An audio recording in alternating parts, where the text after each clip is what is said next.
munaasabadani ayaa ahayd mid lagu soo gabagabeynayay diiwaangelinta codbixinta oo si rasmi ah uga soo dhamaatay gobolka Togdheer waxaana munaasabadani ka soo qayb galay madaxda laamaha dawladda ee gobolka Togdheer cuqaal salaadiin iyo waxgarad wajiyadooda laga dheehanayay farxad ku aadan sida ay uga soo dhamaatay diiwaangelinta codbixintu gobolka Togdheer oo ahaa halkii ugu soo horeysay ee ay beegsadeen komishinka doorashooyinka qaranku Cabdiraxmaan Sagal iyo Maxamed Jaamac oo kamid ah komishinka doorashooyinka qaranka Soomaaliland ayaa si niyada uga mahadnaqay bulshada gobolka Togdheer oo sidii loogu talagalay u qaatay kaarka diiwaangelinta codbixinta ayagoona sheegay in bulshada Soomaaliland kaga dayan doonto talaabada ay qaadeen bulshada ku dhaqan gobolka Togdheer maanta sharaf noo ah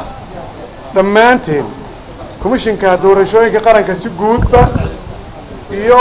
komishinka gobolka degmada maamulka gobolka iyo maamulka degmada Burco runtii iyo maamulka degmada Oodweyne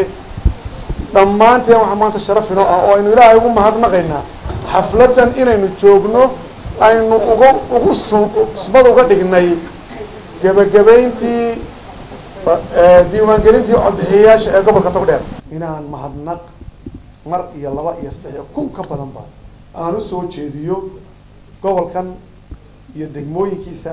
maamul ahaan shacab ahaan ciidan ahaan waxaan kaloo runtii mahadnaqayaa ee aan u baxay waxa weeyaan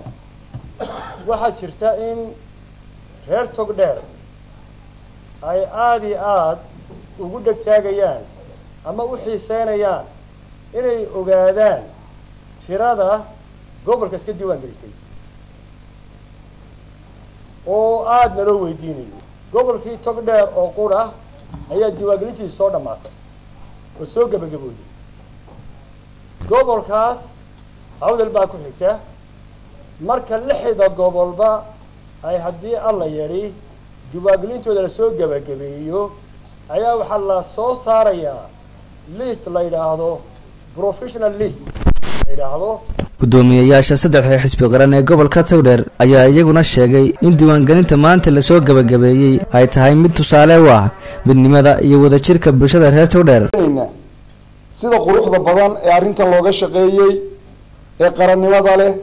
ee wadaniyada leh ee gobonimada leh ee hadii Ilaahay ka dhigo cid kasto arinta ka shaqeynaysa la isgarab taagay baan idinka mahad celinaynaa kulligiinba gobolka Togdheer oo dhan ee ila degmo ila gobol ila tuulo cid kasto oo ka qayb qaadatay way mahadsan tahay hadda waa aragtaana halka farqadina saddex degmada isku qaran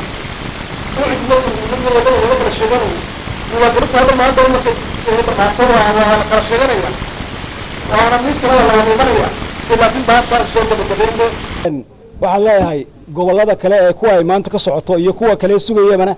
sida aan u soo qabanay oo kale ama sida gobolku u soo qabtay oo kale Ilaahay ha idin fududeeyo idinkuna isaga kaashada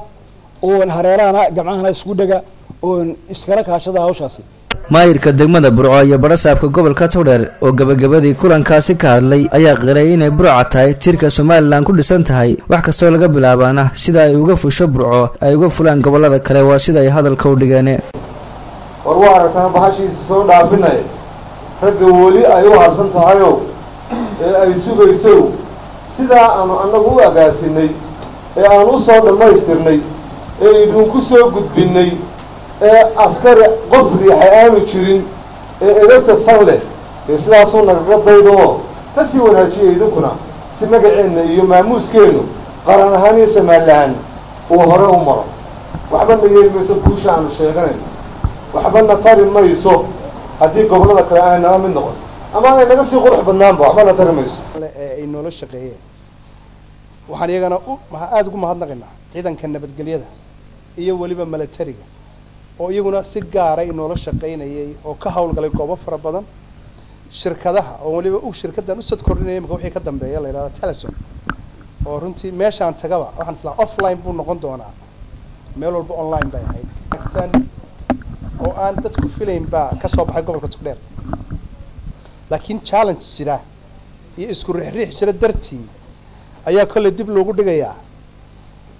Shaafici Maxamed Ibrahim telefishinka caalamiga ee Somali News magaalada Burco.